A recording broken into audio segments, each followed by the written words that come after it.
Hello friends, welcome to our YouTube channel. आज की इस वीडियो में electrician trade theory semester 1 module 6 से एसी सर्किट से रिलेटेड कुछ एमसीक्यू और उसके सोल्यूशन पर डिस्कस करेंगे। इस मॉड्यूल में टोटल 43 क्वेश्चन है और इसमें कुछ न्यूमेरिकल्स भी है, जिसकी वजह से वीडियो थोड़ा लंबा हो सकता है। वीडियो ज़्यादा लंबा ना हो इसलिए मैंने इसे टोटल 4 पार्ट में डिवाइड कर दिया है। ये पहला पार्ट होगा और हम पहले पार्ट में पहले नंबर क्वेश्चन से स्टार्ट करेंगे। तो चलिए वीडियो को स्टार्ट करते हैं और क्वेश्चन को सॉल्व करते हैं। पहला क्वेश्चन है, what is the unit of susceptance. Susceptance की इकाई क्या है।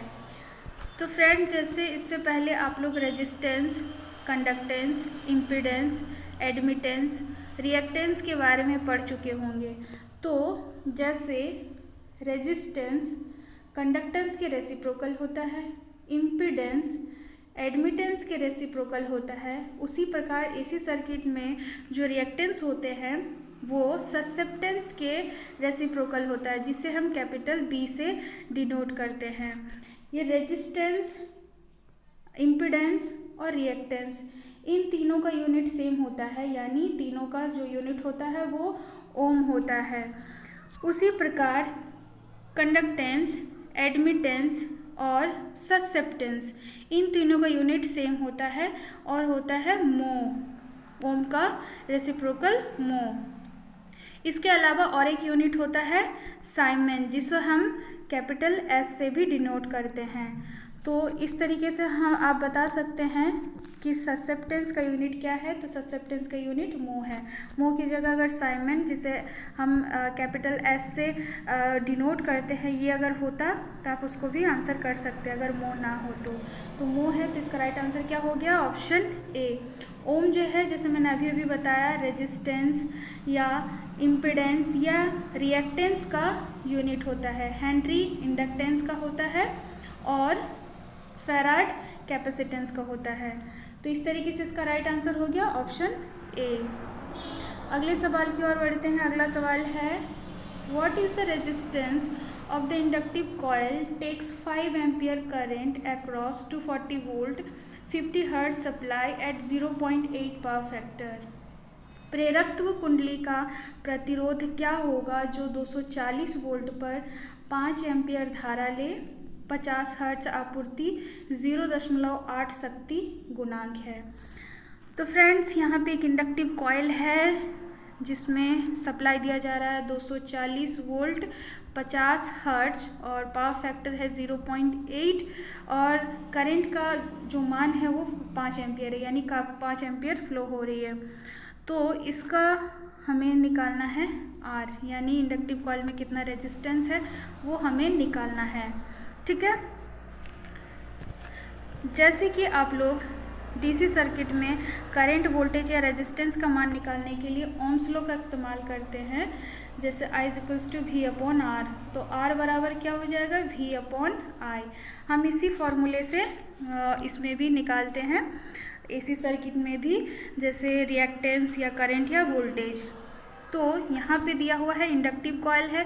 तो इंडक्टिव कॉइल में क्या होता है, इंडक्टिव या कैपेसिटिव जो लोड होते हैं उसमें रिएक्टेंस होता है, यानी इस आर की जगह पे क्या हो जाएगा, रिएक्टेंस हो जाएगा, जिसे हम एक्स से इंडिकेट करते हैं। रिएक्टेंस जो होते हैं दो प्रकार, एक इंडक्टिव रिएक्टेंस और एक कैपेसिटिव रिएक्टेंस। इंडक्टिव रिएक्टेंस जिसको हम एक्सएल से दर्शाते हैं और कैपेसिटिव रिएक्टेंस जिसे हम एक्सी से दर्शाते हैं। तो एक्सएल बराबर सेम वैसे ही हो जाएगा जैसे आर बराबर V/I। तो एक्सएल बराबर भी हो जाएगा V/I या एक्सी बराबर भी होता है V/I। ठीक है। तो यहाँ है इंडक्टिव कॉइल है तो एक्सएल बराबर V/I। ये प्योर अगर इंडक्टिव लोड है तब हम इसका इस्तेमाल करते हैं। ठीक है। अन्यथा हम क्या करेंगे, इस एक्सएल की जगह Z का उपयोग करेंगे। क्यों, क्योंकि इम्पीडेंस क्या होता है, एसी सर्किट में जो टोटल अवरोधन होता है, यानी जिसमें रिएक्टेंस भी होगा और रेजिस्टेंस भी होगा। तो चूंकि यहाँ पे इंडक्टिव है यानी रिएक्टेंस तो है ही, इंडक्टिव रिएक्टेंस है ही, और साथ ही साथ रेजिस्टेंस भी है, यानी हम एक्सएल की जगह पर हम Z को लेंगे। ठीक है। तो Z बराबर क्या हो जाएगा, V/I। तो यानी हम इम्पीडेंस निकाल लेंगे, V कितना है, V बराबर V अपॉन आई हम फॉर्मूला लिख ही देते हैं। V है 240 है और I का मान है 5। टोटल वैल्यू कितना निकल गया? जैसे हम इसको सॉल्व करेंगे तो 48 ओम आ जाएगा। यूनिट हो जाएगा ओम। क्यों आएगा? क्योंकि मैंने अभी बताया था कि रेजिस्टेंस, इम्पिडेंस या रिएक्टेंस तीनों का यूनिट सेम होता है यानी ओम होता है। तो वैल्यू निकल गया Z 48 ओम। फ्रेंड्स यहाँ पे स्पेस कम है इसलिए मुझे बार बार इरेज करना पड़ रहा है। अगर आप लोग इसको लिखना चाह रहे हैं, नोट डाउन करना चाहते हैं तो आप अपने कोई भी कॉपी में इसको नोट डाउन कर सकते हैं, स्टेप बाय स्टेप बना सकते हैं। अब हम क्या करेंगे? अब हम इसमें चूँकि हमें R का मान निकालना है, Z का मान तो निकल गया 48 ओम, ठीक है। अब हम निकालेंगे R का मान। तो R का मान कैसे निकालेंगे? तो आप लोग जानते हैं कि cos फाई यानी पावर फैक्टर जो होता है उसको हम दो फार्मूले से सॉल्व करते हैं। एक होता है वास्तविक शक्ति बटे आभासी शक्ति, ठीक है, वो पावर के टर्म में हो जाएगा। यहाँ तो पावर का दिया हुआ नहीं है तो वो वैसे ही कट हो जाएगा। और एक दूसरा होता है cos phi equals to R upon Z, ये एक फॉर्मूला होता है, ठीक है। अब चूंकि cos फाई का मान क्वेश्चन में दिया ही हुआ है, Z का मान हमने निकाल ही लिया है, तो इससे हम आसानी से R का मान निकाल लेंगे, ठीक है। तो सेम हम उसी फॉर्मूले पे लगा देंगे, cos phi equals to R upon Z। R का मान निकालना है तो R बराबर क्या हो जाएगा? cos phi into Z। cos phi का मान कितना है? 0.8 और Z का मान हमने निकाला है 48। तो जैसे आप 48 को 0.8 से मल्टीप्लाई करेंगे तो वैल्यू जो होगा वो निकल जाएगा 38.4। चूँकि रेजिस्टेंस है तो इसका यूनिट क्या हो जाएगा? ओम हो जाएगा। तो इसका वैल्यू कितना आ गया?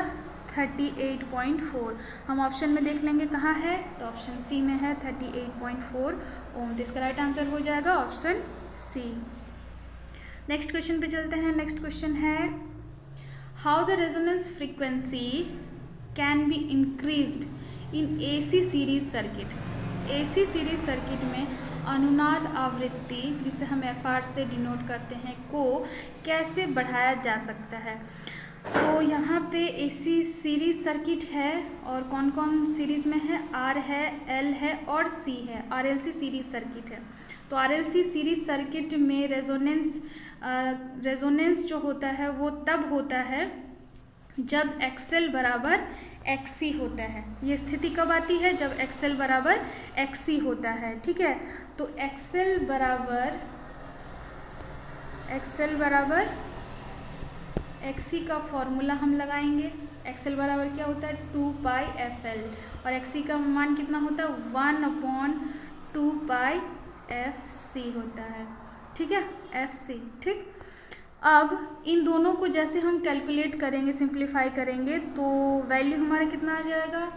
FR is equals to 1/2π into √LC, ठीक है। ये वैल्यू या ये हमारा इक्वेशन निकल आएगा। तो ये जो फॉर्मूला आपको दिख रहा है इसमें आप साफ साफ समझ गए रहे होंगे, ये जो रेजोनेंस फ्रीक्वेंसी है ये इस L और C के इन्वर्सली प्रोपोर्शनल है। इन्वर्सली प्रोपोर्शनल कहने का मतलब क्या है कि L और C दोनों में से किसी एक का या दोनों का मान अगर बढ़ता है तो रेजोनेंस फ्रीक्वेंसी जो है उसका मान क्या होगा? घट जाएगा, क्योंकि इन्वर्सली है। अब L और C दोनों में से किसी एक का या दोनों का मान अगर घटता है तो क्या होगा? रेजोनेंस फ्रीक्वेंसी का मान बढ़ जाएगा। क्यों बढ़ेगा? क्योंकि इन्वर्सली प्रोपोर्शनल है, ठीक है, दोनों एक दूसरे के रेसिप्रोकल है। तो अब आप समझ सकते होंगे क्वेश्चन में क्या है। क्वेश्चन में ये बताया गया कि FR को हमें बढ़ाना है तो क्या करना होगा? ऑब्वियसली मतलब ये जो LC है दोनों में से किसी एक का या दोनों का मान को घटाना पड़ेगा, तभी FR हमारा बढ़ेगा, ठीक है। तो ऑप्शन में आप देख लीजिए खुद ही और आप खुद ही इसको आंसर कर सकते हैं कि FR को अगर हम बढ़ाना चाहते हैं तो कैसे बढ़ा सकते हैं, कैसे इंक्रीज कर सकते हैं। ऑप्शन ए में क्या दिया हुआ है? Increase the inductance value. क्या ये सही है? बिल्कुल सही नहीं है। अगर हम इंडक्टेंस को बढ़ाएंगे, इंडक्टेंस की वैल्यू को, तो FR क्या होगा? घटेगा। और क्वेश्चन में बताया गया कि हमको बढ़ाना है, तो ये ऑप्शन गलत हो जाएगा। ऑप्शन में बी है कि reducing the capacitance value. Okay, reduce करेंगे क्योंकि रेसिप्रोकल है। हम कैपेसिटेंस वैल्यू सी का मान अगर घटाएंगे तो एफ आर बढ़ेगा, तो ये ऑप्शन सही हो जाएगा। अगला ऑप्शन भी आप चेक कर सकते हैं, ऑप्शन सी में क्या है, इंक्रीज द कैपेसिटेंस वैल्यू।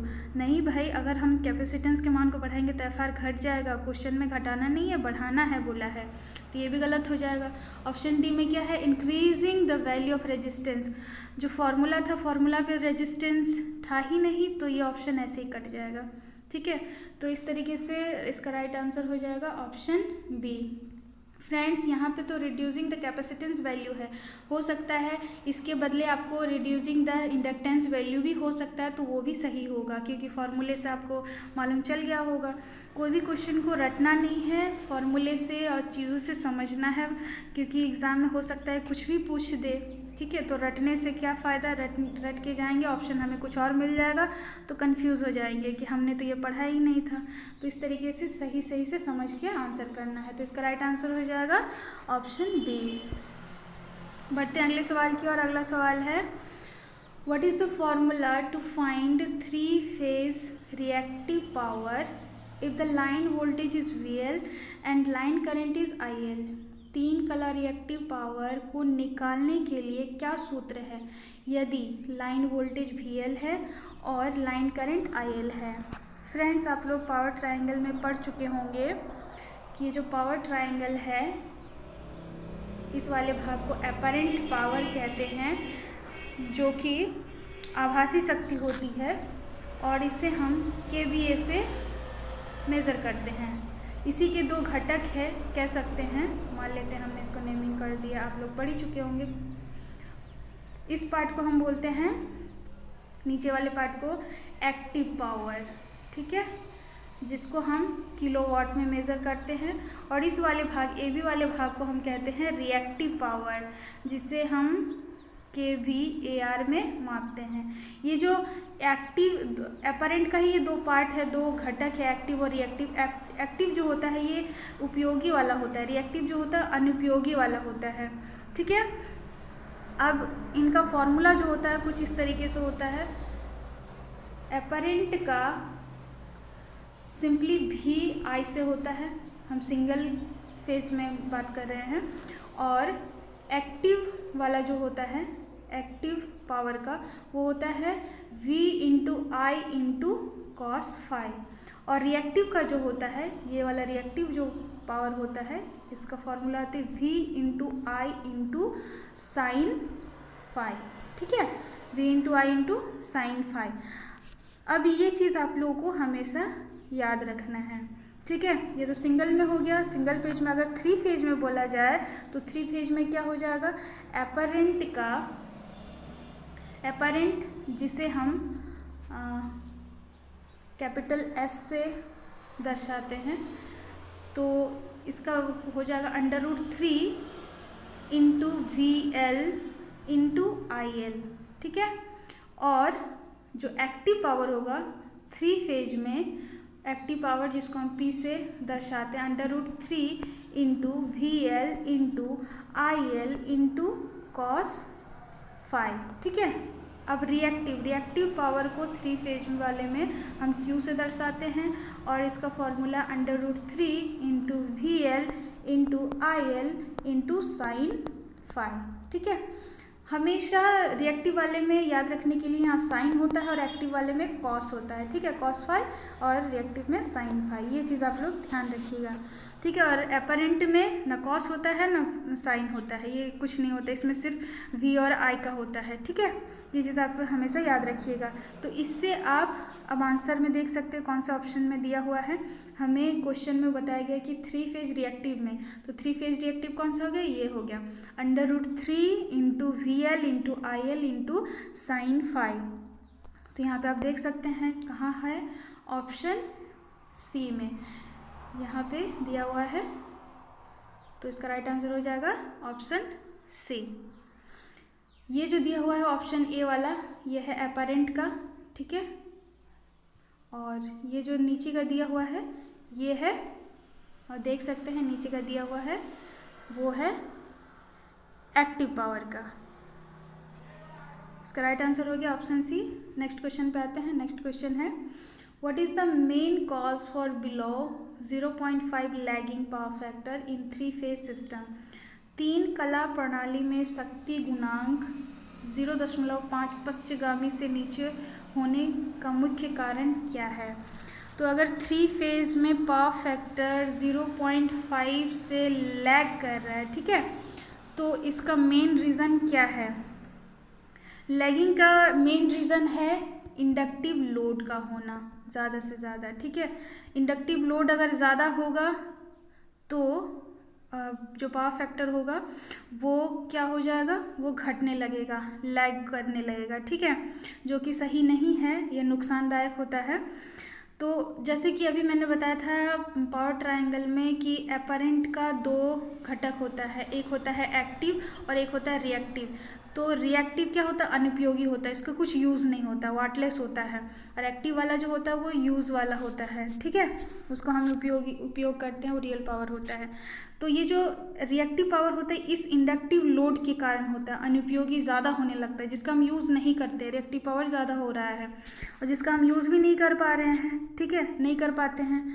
तो इस वजह से क्या होता है, जो पावर फैक्टर होता है वो कम होने लगता है 0.5 लैगिंग से भी नीचे, ठीक है। इससे क्या होता है, इससे अगर रिएक्टिव पावर ज़्यादा होने लगेगा तो रिएक्टिव पावर ज़्यादा होने से जो लोड होता है वो लोड करंट ज़्यादा होने लगता है और जिससे क्या होता है, पावर लॉसेस अधिक होने लगते हैं। इस टर्म में पावर लॉसेस अधिक होगा यानी वोल्टेज ड्रॉप अधिक हो रहा है, तो वोल्टेज ड्रॉप अधिक होगा तो हमें जो टर्मिनल पे वोल्टेज होगा वो हमें कम मिलेगा। तो इतने सारे लॉसेस होते हैं, ठीक है। पावर फैक्टर करेक्शन के लिए इम्प्रूवमेंट करने के लिए भी कई सारे मेथड है, वो आप लोग सेकेंड ईयर में पढ़ेंगे, ठीक है। तो इस क्वेश्चन का आंसर क्या है, अभी बताया मैंने कि पावर फैक्टर अगर 0.5 लाइन से नीचे हो रहा है तो इसका मेन रीज़न क्या है। इसका मेन रीज़न है इंडक्टिव लोड का ज़्यादा से ज़्यादा होना, जिसकी वजह से रिएक्टिव पावर होते हैं, ठीक है, जो कि अनुपयोगी होता है। तो इसका ऑप्शन आप देख सकते हैं कि राइट आंसर कहाँ है। तो इसका राइट आंसर हो जाएगा option C, reactive power due to more inductive load. Next question पे आते हैं। नेक्स्ट क्वेश्चन है What is the current in neutral conductor in 3-phase unbalanced load in star connected system। यानी स्टार संयोजित system में 3 कला असंतुलित भार में उदासीन चालक में धारा क्या है। तो फ्रेंड्स आप लोग पढ़ चुके होंगे पॉलीफेज सिस्टम में कनेक्शन जो होते हैं 2 तरीके से किया जाता है। एक होता है स्टार कनेक्शन, एक होता है डेल्टा कनेक्शन। यहाँ स्टार कनेक्शन की बात हो रही है। स्टार में अनबैलेंस्ड लोड है, बैलेंस्ड कंडीशन में क्या होता है, इनके जो तीनों फेज है, तीनों फेज में बराबर लोड लगे होते हैं और जिसकी वजह से इम्पीडेंस का मान भी समान होता है। और इस केस में ये जो न्यूट्रल पॉइंट होता है उसमें करंट का जो मान होता है वो 0 होता है। किस केस में, जब वो बैलेंस्ड होता है। लेकिन अनबैलेंस्ड में न्यूट्रल पर करंट होता है। अब वही बताना है कि धारा क्या होगा अनबैलेंस्ड के केस में। तो अनबैलेंस्ड के केस में जो लोड लगे होंगे और जिसमें सबसे कम करंट, लोएस्ट करंट फ्लो होगा, उससे भी कम न्यूट्रल वाले कंडक्टर पे करंट फ्लो होगा। तो इसका राइट आंसर क्या हो जाएगा, ऑप्शन डी, यानी कलाओं में से किसी में सबसे कम धारा की तुलना में कम, lesser than the lowest current in any of the phase, ठीक है। तो इसका राइट आंसर हो गया ऑप्शन डी। नेक्स्ट क्वेश्चन पे आते हैं। नेक्स्ट क्वेश्चन है calculate the apparent power in KVA of 3 phase 415 volt 50 hertz star system if the line current IL is 16 ampere at 0.8 power factor. यानी 3 कला 415 वोल्ट 50 हर्ट्ज स्टार सिस्टम में KVA में आभासी शक्ति की गणना कीजिए यदि लाइन धारा IL 16 एम्पियर है और पावर फैक्टर शक्ति गुणांक 0.8 पर है। तो जैसे जैसे अभी पावर ट्रायंगल पे मैंने फार्मूला का जिक्र किया था, सेम हम सिंपली हम फार्मूले पे आएंगे। फार्मूला कौन सा फार्मूला लेंगे, तो यहाँ पे बताया गया है एपरेंट पावर है और वो भी किसका, तो 3 फेज का। तो 3 फेज एपरेंट का फार्मूला क्या होता है, उसका फार्मूला होता है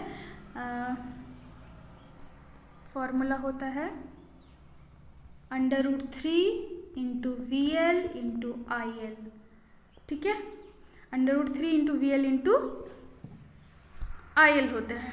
तो हम यहाँ से निकाल लेंगे पावर, हम P से ऐसे इंडिकेट कर रहे हैं, डिनोट कर रहे हैं ऐसे ही। तो √3 इंटू VL इंटू IL, √3 का मान कितना होता है 1.732। आप अपने कैलकुलेटर या ऐसे भी निकाल के देख सकते हैं, √3 का वैल्यू कितना आ जाएगा 1.732। VL का मान कितना दिया हुआ है 415, I का मान कितना दिया हुआ है 16, ठीक है, IL का मान 16, VL का मान 415 और 1.732, तीनों को हम गुना कर देंगे। तीनों को जैसे ही गुना करेंगे तो हमारा वैल्यू जो आएगा 1150.048, ठीक है।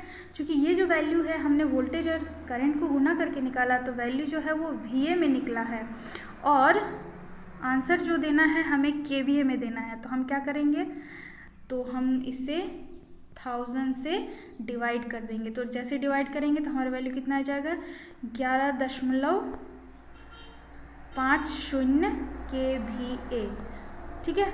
तो हम ऑप्शन में देख लेंगे, ऑप्शन में कहाँ है, तो ऑप्शन बी में दिया हुआ है 11.5 KVA। तो इसका राइट आंसर हो गया option B.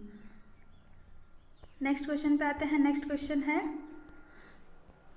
What will be the readings of 2 watt meters W1 and W2 in 3-phase power measurement if the power factor is 0। 3 कला बिजली मापन में 2 वाट मीटर W1 W2 की रीडिंग क्या होगी यदि पावर फैक्टर 0 है। फ्रेंड्स, वाट मीटर से हम पावर को मेज़र करते हैं, ठीक है। तो वाट मीटर जो पावर मेज़र करते हैं, वाट मीटर मेथड होते हैं 1 watt meter method, 2 watt meter method या 3 वाट मीटर मेथड होते हैं, ठीक है। तो यहाँ पे 2 वाट मीटर का जिक्र किया गया है क्योंकि 2 वाट मीटर मेथड है। अब ये सवाल है कि अगर हम वाट मीटर से पावर को मेज़र कर रहे हैं, ठीक है, तो जो पावर फैक्टर है वो 0 दिखा रहा है। क्यों दिखाएगा, तो उस केस में दिखाएगा जब हम 2 वाट मीटर यूज़ कर रहे हैं, दोनों का मान समान होगा, जो वैल्यू दिखाएगा वो समान दिखाएगा, लेकिन दोनों में से किसी एक का नेगेटिव में दिखाएगा, ठीक है। एक का मान जो होगा वो नेगेटिव, उसका जो इंडिकेटर होगा वो नेगेटिव वैल्यू दिखाएगा, ठीक है। अगर एनालॉग है तो इंडिकेटर दिखाएगा, डिजिटल है तो ऑब्वियसली डिजिट में बताएगा। तो कहने का मतलब है कि दोनों का मान सेम ही होगा, लेकिन दोनों में से किसी एक का वैल्यू जो होगा वो नेगेटिव दिखाएगा। उस केस में पावर फैक्टर 0 हो जाता है, ठीक है। मैथमेटिकली आप कैलकुलेशन भी करेंगे तो माइनस प्लस, अगर सेम वैल्यू है तो 0, दैट मीन्स पावर फैक्टर क्या हो जाता है 0 हो जाता है उस केस में। तो इस केस में ऑप्शन में आप देख सकते हैं कब होगा, जब W1 is equal to W2 but with opposite sign, यानी जो वैल्यू होगा वो नेगेटिव में होगा। तो इसका राइट आंसर हो जाएगा ऑप्शन सी। अगले सवाल पर आते हैं। अगला सवाल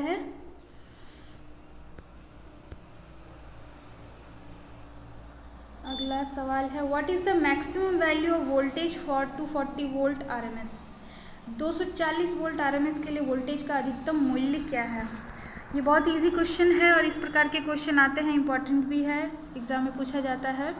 सिंपल फार्मूला आपको याद रखना है, इसको मैं 2 मेथड से बना के सॉल्व करके दिखाने वाली हूँ। दोनों सही है और इजी भी है। फर्स्ट मेथड ये है, जैसे कि आप लोग पढ़ चुके होंगे कि जो RMS होता है, RMS करंट IRMS बराबर कितना होता है, फॉर्मूला वैल्यू 0.707 Imax, ठीक है। उसी प्रकार ERMS का भी होता है, मतलब VRMS, ERMS लिखिए या VRMS लिखिए, एक ही बात है। क्या होता है 0.707 Vmax। हम यहाँ Vmax ही करें क्योंकि यहाँ वोल्टेज बोला गया है ना, मैक्सिमम वोल्टेज, तो हम वोल्टेज एक ही बात है, ERMS या VRMS। ये चीज़ आप देख रहे होंगे। IRMS बराबर क्या होता है 0.707 Imax और VRMS सेम वही चीज़ होता है 0.707 Vmax होता है, ठीक है। तो चूंकि यहाँ करंट वाला बात नहीं किया गया है, करंट RMS करंट या मैक्सिमम करंट ये सब नहीं निकालना है, यहाँ पे निकालना है मैक्सिमम वैल्यू, वो जो वोल्टेज है वो निकालना है। ठीक है, आरएमएस तो दिया हुआ है, तो हम क्या करेंगे, इस फॉर्मूले को उठा लेंगे यहाँ से। तो फॉर्मूला क्या है, V RMS is equals to 0.707 V max. ठीक है, तो हमें तो निकालना है V मैक्स, तो 0.70 इक्वल के इधर चला आएगा, तो इसके साथ ये मल्टीपल में है ना, तो जैसे बराबर की इधर आ जाएगा तो क्या हो जाएगा, डिवाइड में हो जाएगा। तो हम कह सकते हैं कि V मैक्स बराबर क्या हो जाएगा, V RMS बटे 0.707। ठीक है, ये चीज़ आपको समझ आ गया होगा। अब V मैक्स मैंने क्या बताया, V मैक्स छोटा छोटा स्पेस है और नहीं हो रहा है, इसीलिए बार बार इरेज करना पड़ रहा है। तो V मैक्स बराबर क्या हो जाएगा, V RMS upon 0.707। V RMS का मान कितना दिया हुआ है, 240 और बाई 0.707। जब आप इसको डिवाइड करेंगे तो आपका जो वैल्यू होगा वो आपका वैल्यू निकालेंगे तो आएगा 339.46। ठीक है, इतना वोल्ट आएगा, वोल्टेज है, यूनिट है वोल्ट, इतना वोल्ट आएगा 339.46, 339। तो 0.46 है तो हम 0.5 इसको मान सकते हैं। ठीक है, तो इस तरीके से इसका आंसर क्या हो जाएगा, ऑप्शन सी, क्योंकि ऑप्शन सी में है 339 यानी 339.5 वोल्ट। तो इसमें ये पहला मेथड है, इस वाले फॉर्मूले पर रख के भी हो गया, आप इसको नोट डाउन भी कर सकते हैं। V max is equals to V RMS by 0.707। कहाँ से आया ये भी मैंने बता दिया। ठीक है, इस पे आप फॉर्मूले पे पुट करेंगे तो वैल्यू आपको निकल जाएगा, क्योंकि RMS का मान दिया हुआ है 240, तो V मैक्स का मान निकल जाएगा। ये था पहला मेथड। दूसरा मेथड मैं बताने जा रही हूँ, आपने पढ़ा होगा पिक फैक्टर, पिक फैक्टर उससे भी निकल जाएगा। पिक फैक्टर क्या होता है, पिक फैक्टर होता है मैक्सिमम वैल्यू, यानी जो वोल्टेज होगा, हम करंट के टर्म्स में भी निकाल सकते हैं, वोल्टेज के टर्म्स में भी निकाल सकते हैं, क्योंकि यहाँ वोल्टेज वाला है तो वोल्टेज निकालेंगे, maximum value upon RMS value. ठीक है, RMS वैल्यू, तो हम जानते हैं कि पिक फैक्टर का मान कितना होता है, पिक फैक्टर का मान होता है √2, और √2 को सॉल्व करेंगे तो कितना आएगा, 1.414। ठीक है, तो पिक फैक्टर वैल्यू निकल गया √2, और हमारा जो मैक्सिमम वैल्यू है, maximum value upon RMS value, RMS value कितना है 240, तो मैक्सिमम वैल्यू हम निकालने जा रहे हैं तो कितना हो जाएगा, √2 into RMS value, RMS value कितना है तो 240, √2 का वैल्यू कितना होता है 1.414 इंटू 240। जब आप इसको गुना करेंगे तो वैल्यू आपका 339.36 समथिंग कुछ आएगा। ठीक है, इतना आएगा। तो ये भी आप इससे भी देख सकते हैं कि वैल्यू कितना आएगा 0.36। अगर आप √2 का पूरा वैल्यू ले लेंगे तो यहाँ पे 339.41 समथिंग कुछ वैल्यू आएगा। ठीक है, तो मतलब हम इसको, ये जो 3.36 है इसको हम 5 मान सकते हैं, तो वैल्यू कितना हो गया 339.5 वोल्ट। तो इस तरीके से फिर से आंसर आ गया ऑप्शन सी। तो इस वाले फॉर्मूले से भी आप निकाल सकते हैं, पिक फैक्टर बराबर maximum value by RMS value. अब आप सोच सकते हो कि ये जो पिक फैक्टर है ये जो √2 है जिसका मान 1.414, ये कैसे आ गया। तो ये आप थियोरेटिकल पढ़े होंगे, नहीं पढ़े होंगे तो मैं फिर से एक बार इसको बता दे रही हूँ। इस तरीके से फॉर्म फैक्टर भी एक होता है जिसका मान होता है 1.11। ये सब आता है, एग्जाम में पूछा जाता है कि पिक फैक्टर का मान क्या होता है या इसका रेशियो क्या होता है, तो ये सारे चीज़ आपको याद रखना है। तो जैसे मैंने बताया कि पिक फैक्टर क्या होता है, हम वोल्टेज के टर्म्स में ले रहे हैं, तो मैंने बताया कि ये maximum value by RMS value होता है। ठीक है, तो RMS वैल्यू बराबर क्या होता है, RMS वैल्यू होता है V max upon RMS value होता है 0.707 इंटू V मैक्स। ठीक है, ऐसा होगा। ये वी मैक्स कट, तो बचा कितना, बचा हो गया 1/0.707। जब आप इसको डिवाइड करोगे तो आपका आंसर आएगा 1.414, यानी इसका वैल्यू होता है √2 के बराबर। तो इस तरीके से पिक फैक्टर आता है। ठीक है, तो इस सवाल का जवाब आप लोगों को मिल गया होगा। Right answer option C. Confuse नहीं होना है, क्लियरली सब कुछ पता होना चाहिए। नेक्स्ट क्वेश्चन फ्रेंड्स, ये मैंने निमी क्वेश्चन बैंक से लिया था और इसमें ये 9th के बाद ये 10th नंबर का क्वेश्चन नहीं है, सीधे 11 नंबर क्वेश्चन है। ठीक है, मैंने स्किप नहीं किया है, ये निमी क्वेश्चन बैंक में ऐसा ही प्रिंटेड है। तो हम इसी क्वेश्चन पे आते हैं। क्वेश्चन है what is the formula for reactive power in AC circuit. AC circuit में रिएक्टिव पावर का सूत्र क्या है, फॉर्मूला आपको बताना है। मैंने पावर ट्रायंगल पे पिछले एक क्वेश्चन पे मैंने इस पर डिस्कस किया था। ठीक है, तो कुछ इस तरीके से मैंने पावर ट्रायंगल दिखाया था। ये अपरेंट पावर जिसको मैं VI से दिखाया, जो VI से होता है, और एक्टिव पावर जो कि V × I × cos phi होता है, और रिएक्टिव पावर जो होता है ये वाली, ये वाला पार्ट होता है रिएक्टिव पावर, ये होता है V × I × sin phi होता है। अपरेंट पावर का ही एक्टिव पावर ये वाली हिस्सा और ये वाला जो पार्ट होता है दोनों इसके घटक है। ठीक है, तो यहाँ पे बोला गया है कि रिएक्टिव पावर का सूत्र क्या है। तो रिएक्टिव पावर ये वाला हिस्सा है, ये वाला पार्ट है, यानी क्या है V × I × sin phi। ठीक है, तो इसका राइट आंसर क्या हो जाएगा, ऑप्शन डी में हमको मिल रहा है V × I × sin phi। यहाँ पे थीटा का दिया हुआ है, कोई बात नहीं, एक ही चीज़ है। तो इसका राइट आंसर हो गया ऑप्शन डी। फ्रेंड्स, इस पार्ट में इतना ही। अगले पार्ट में हम क्वेश्चन नंबर 12 से कंटिन्यू करेंगे।